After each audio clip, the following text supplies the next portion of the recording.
Hey everybody. I look around, I see Tom Murphy, Joe Bianca, I of course, the other JB on the team back home in Fort Lauderdale for the next couple of weeks. And then Christina and I, the cats and the dog head up to Saratoga Springs, but I look around, everybody's back home.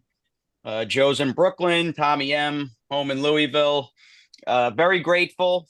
I know we didn't get perhaps the results we wanted Derby weekend and certainly Kentucky Derby Day. But Joe and Tommy and myself were just talking about how grateful we feel to have experienced the Derby with so many of you, to have had a horse in Derby 151 with Sandman. And, won't spend a ton of time here at the top. But Joe, let me bring you in. I mean, give me your 2 cents on the weekend and the Derby and, moving forward. Yeah, I mean, this like you said, it was an unbelievable experience, and yeah, it would have been great if the horses ran better and we had a little more racing luck. That would have been the icing on the cake. But we went out, we had a little dinner, team dinner on Saturday night at the hotel, and everybody was in good spirits, and everybody was like really excited and stoked about what we did that week. It was great to have such a great turnout for all the partners throughout the week, and just shout out the team. Also, you and Tommy and Danielle and the rest of the crew did unbelievable work. It's a lot of work, but it was a lot of fun too. And yeah, I mean, I had to pinch myself sometimes when I was standing in the paddock before the grade ones, or in the boxes when they're playing my old Kentucky home. Like, where else would you rather be? And it was something I'll never forget. And all the horses, obviously with the notable exception of Sorcerer's Silver, who is fingers crossed doing well so far. Everybody else came back great, and they'll live to fight another day and find some more winning spots for them. But yeah, really, really no complaints from an experience perspective because it was awesome. And Tommy will turn the page. Well said there, Joe. I mean, in terms of in Churchill Downs is your home turf, your home track. I mean, look, we'll turn the page. I mean, starting with Sandman, as Joe just mentioned, came out of the race in good shape. Jose Ortiz said he didn't particularly care for the off track, the mud, but they all had to deal with the wet track. We know he's a better horse than what he showed on Saturday, and we'll look ahead about 4.5 weeks from now to the Belmont Stakes with him at the Spa. Yeah, I thought, after the race, sure you can be a little down in the dumps and say, "Oh man, we didn't get it done." But I still thought he ran his race. I thought he ran hard, and the Derby is the hardest race to win probably in the world. So and you have your horse and the 19 others, I guess this year's case, 18 others, all trying to get that perfect trip, obviously, which the winner had, and that's what you see usually year in, year out. But I think the big thing is that he came back home safe and sound. I went and saw him yesterday morning. He was doing great. He's probably going to leave here, head up north about 10, 12 days out from the Belmont. So I'm going to try and soak it up as long as he's still here in my neck of the woods before I start to get some FOMO when he heads up to New York. Sounds good. We'll look forward to having him and hopefully everybody listening in Saratoga for the Belmont Stakes. And if you can't make it up for Belmont Week, we've got 4th of July, and then of course the traditional meet that kicks off in mid-July through Labor Day. So yeah, that's the nature of this game. It's like, you win the Derby, you compete in the Derby, you're automatically looking ahead what's next. And for Sovereignty, and a couple of thoughts on him before we just give a brief recap of how we feel about the West Point horses that competed over the weekend. Yeah, Joe, I wasn't overly blown out of my shoes that Bill Mont has decided and Godolphin have officially gone on the record that they are not running back in the Preakness. It's certainly disappointing. I mean, there's just nothing better when you look ahead to Baltimore and you've got the Kentucky Derby winner in the Preakness and a legitimately good horse. But forgetting about that and just the modern thoroughbred and the trend of the ever evolving trend of campaigning top horses in the modern age.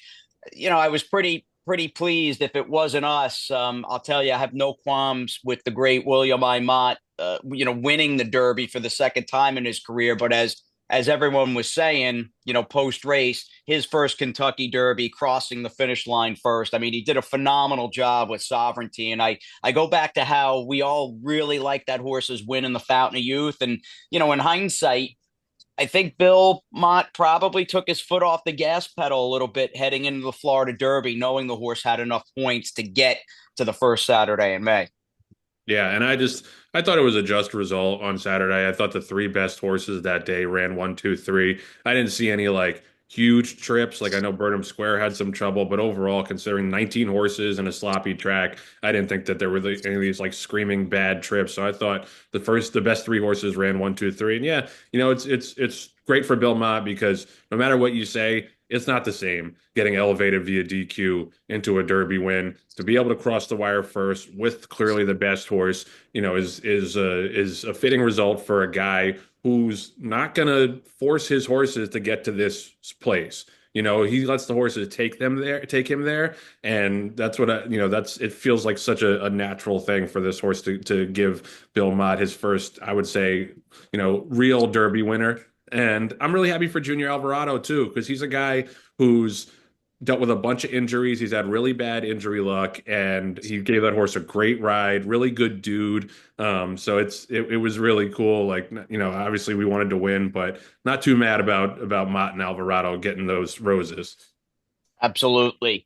In the case, Tommy, of Into Mischief, I mean, this is not breaking news or earth-shattering news by any stretch. He's been an elite, top of the heap stallion for many years now. And in my 30, I guess we're going on 32 and a half years or so of my sort of thoroughbred racing fandom in the game, just being a huge part of my life.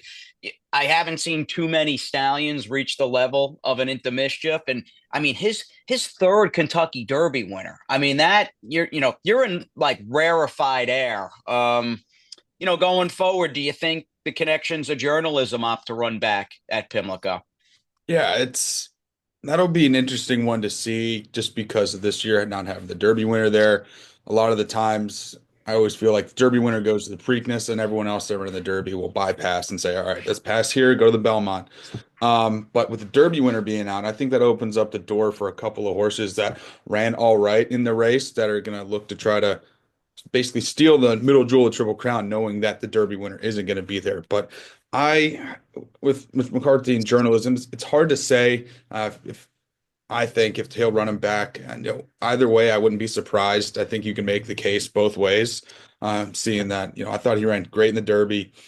Obviously, the horse that beat him's not going to be there, so you can go down the line of, all right, well, we were technically second best Derby day. Horse that beat us isn't going to be here, so in theory, they should be the best in the Preakness, right? They're 3 to 5, four to Yeah, five, right? exactly. I mean, he's going to be a monstrous favorite if he So runs back. that's part of it. You think, at least if I'm trying to think, if I'm the connections to journalism, you go to the Preakness, you're going to be the huge favorite. You probably should win the race, but if you go, what do you do with your horse off 2 weeks rest, off of a huge effort in the Derby? Is horse going to fire or not? And if they don't, where do you go from there, right? The odds of running back then to the Belmont after that diminishes as well. Obviously, that's been a pretty hot topic over the last couple of days with Mott not going to the Preakness. But I think we're going to start to see the field really shape up here in the next handful of days, especially turning to next week. We can get a sense of who's going to go where.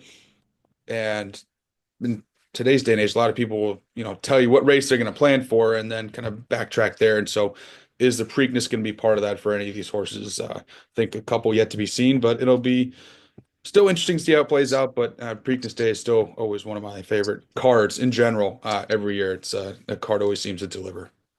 Yeah, no, it's Maryland's weekend and certainly day to shine. They'll have the Black Eyed Susan and the Pimlico special on Friday. There's some talk, at least as far as the Bullard camp, and we own a little piece of Bullard that he could potentially be in the Preakness. We'll see. I tend to, again, I sound like a broken record with this stuff. I tend to, want to have, like Joe was saying with Bill Mott, he lets the horses take him to the big spots. Wouldn't upset me if we took a step back with Bullard and maybe looked at an A other than in Kentucky. before hopefully jumping back up into stakes. But yeah, I mean, it's crunch time. We won't have to wait all that long to the second jewel, a little more than a week from now. So we'll give in the meantime, let me share my screen here, start broadcast, and yeah, we'll just give a little synopsis as far as what went on in terms of the West Point horses Saturday, and throughout the weekend, starting with Joe Sansone, somewhat one paced, very salty field of maidens. I mean, that's the kind of, if I'm thinking of like a 3 and up 2 turn dirt maiden special on Derby Day, that's the kind of field I would put together in my mind. I thought he ran well, and I guess the good news for Sansone is Shug has got him headed in the right direction. Yeah, no, I thought he ran fine. I think he saw you got an 81 buyer, which is Yep. pretty good and would win a lot of maiden special weight races. So I think he's still got more development to come. And I agree with what Shug said to you the other day that he's treating this as if it's his second start.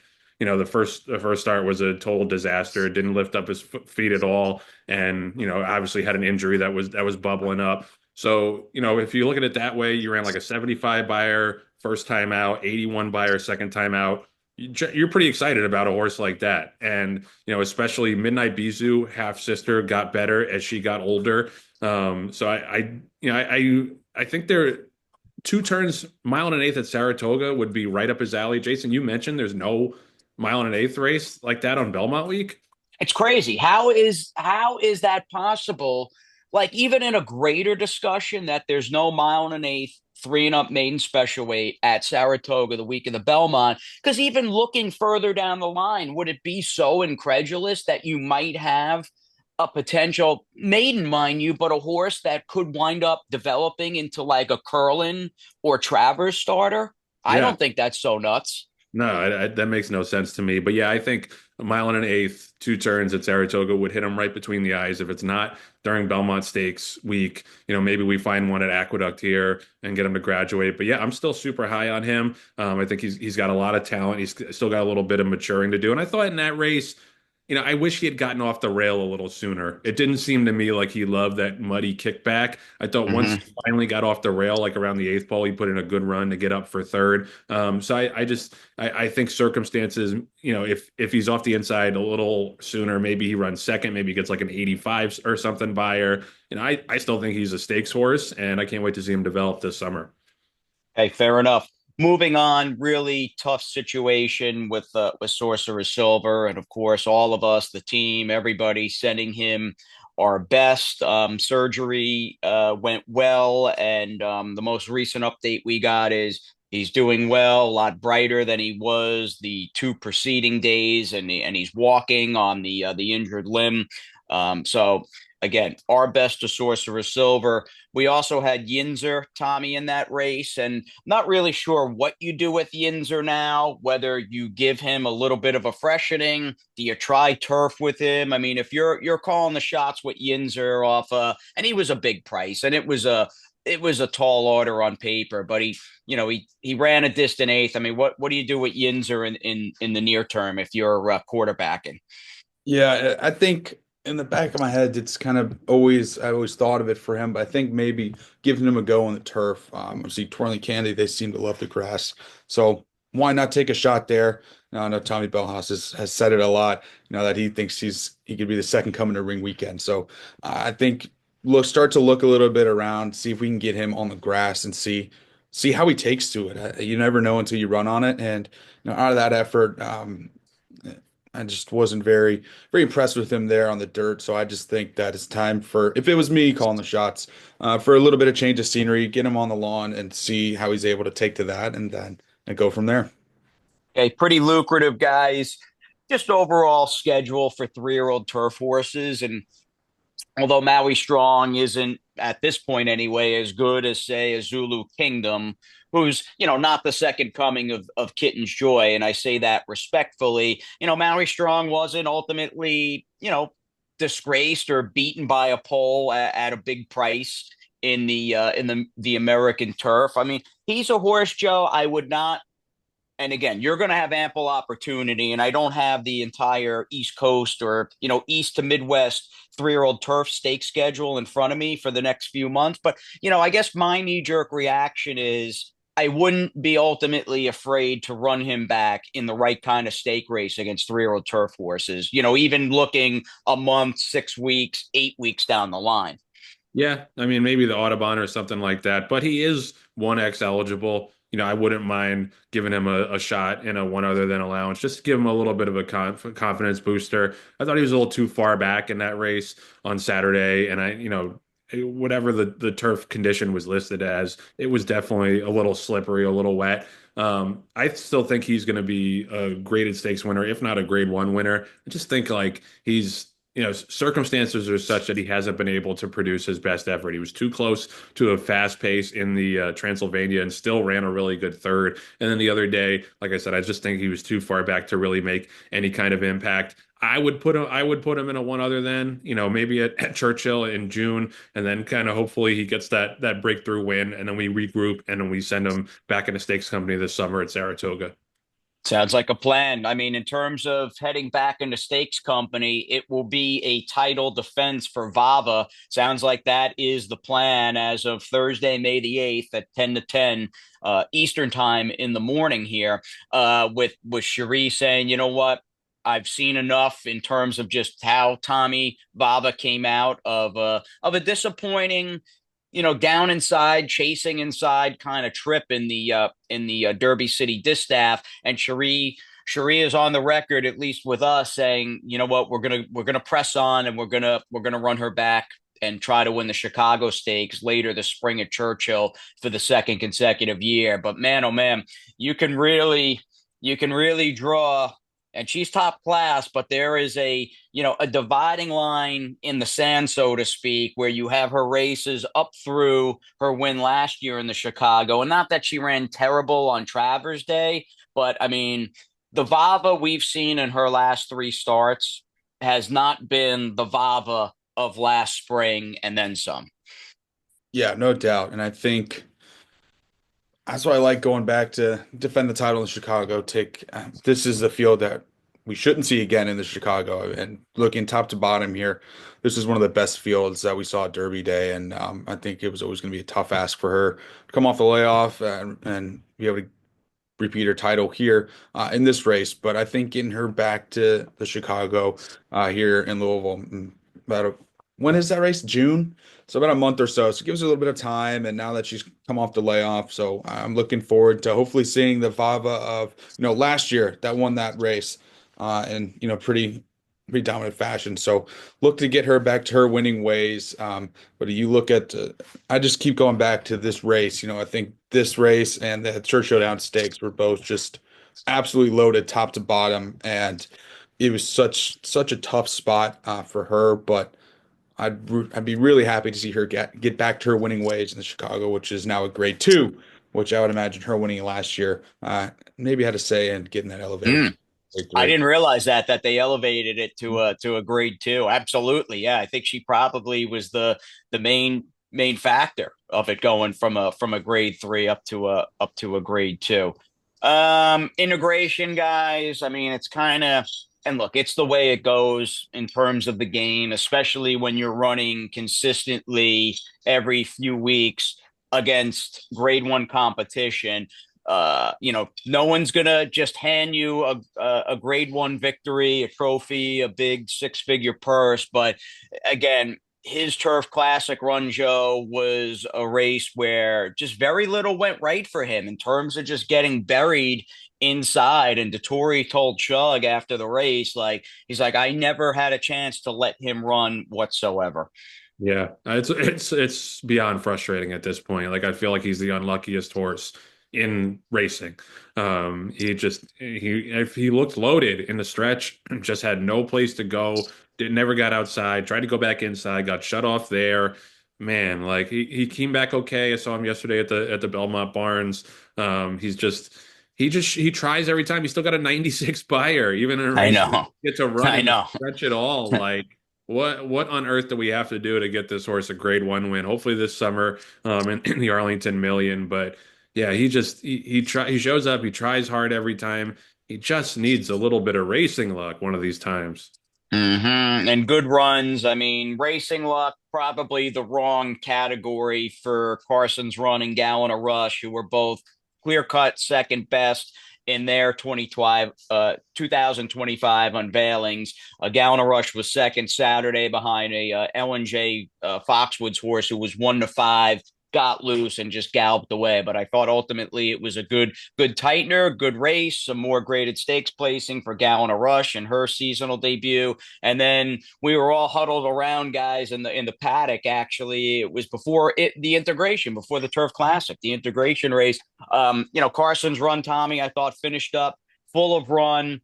A near impossible task and setup, catching deterministic in a 5-horse field. Tom Bellhouse has a great line. He says, sometimes a 5-horse field can be your enemy, and I think that was like a perfect encapsulation of just the race dynamics that Carson's run was in against. But he ran well, and that'll move him forward to his second start of the season.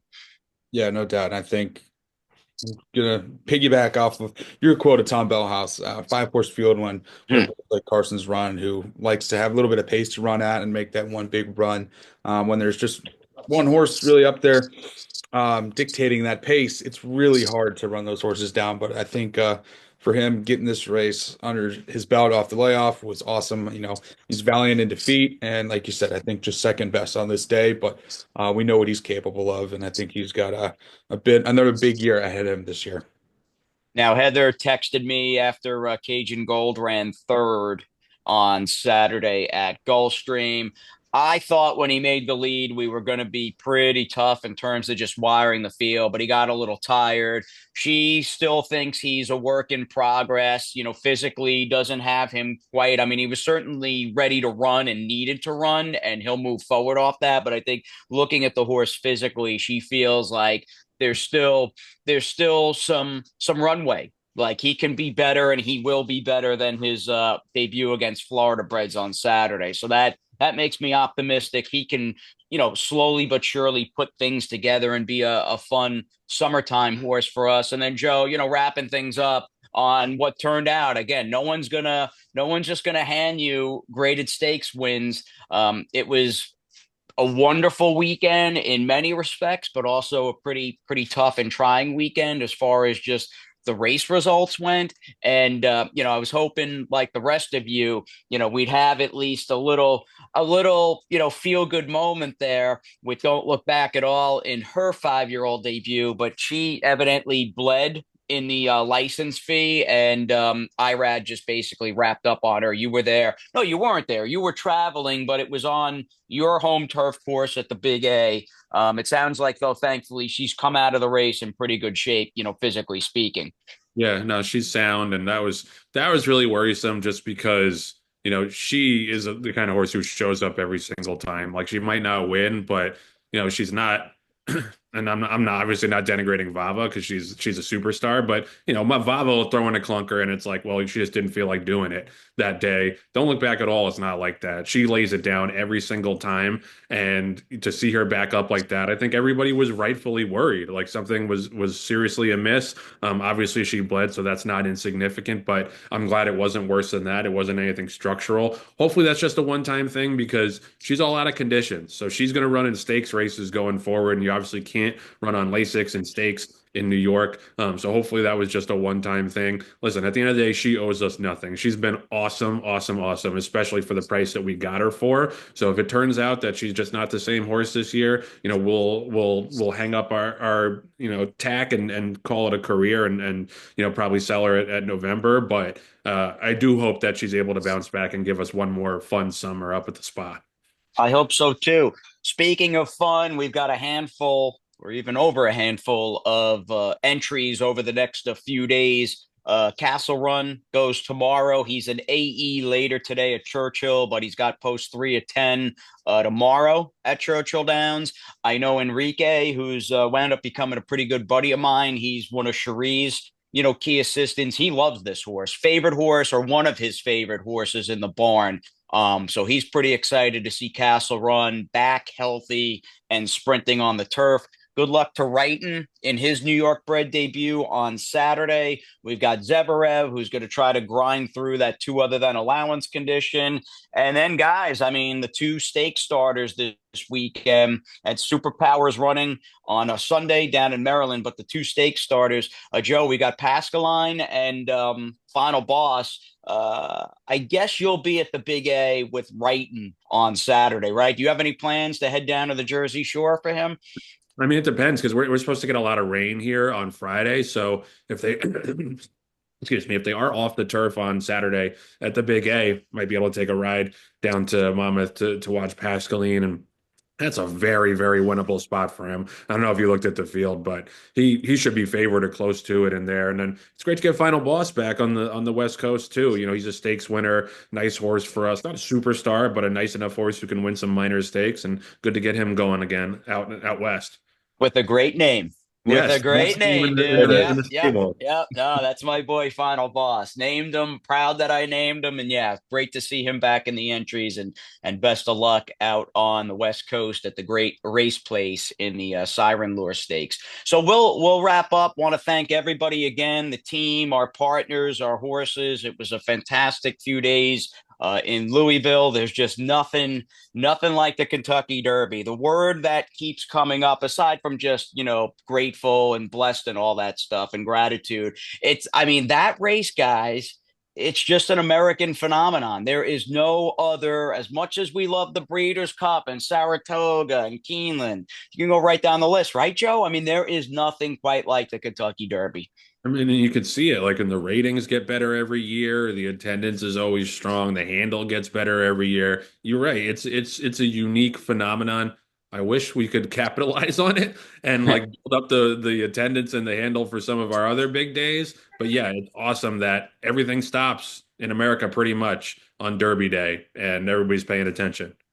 Well, on that note, we'll end because we like to stay positive, and the glass is always half full. In terms of again ratings, handle, right down the line, the Netflix show, Race for the Crown. It just seems even Griffin Johnson, who is one of our guys and an influencer, and we gave him a little piece of salmon. It does seem the game has got just a number of positive mojo departments currently working, the fatality rate, HISA, all that. So let's keep it moving in the right direction. We'll catch up with everybody soon. We'll wrap up. We'll say thank you for tuning in, and we'll catch you next time.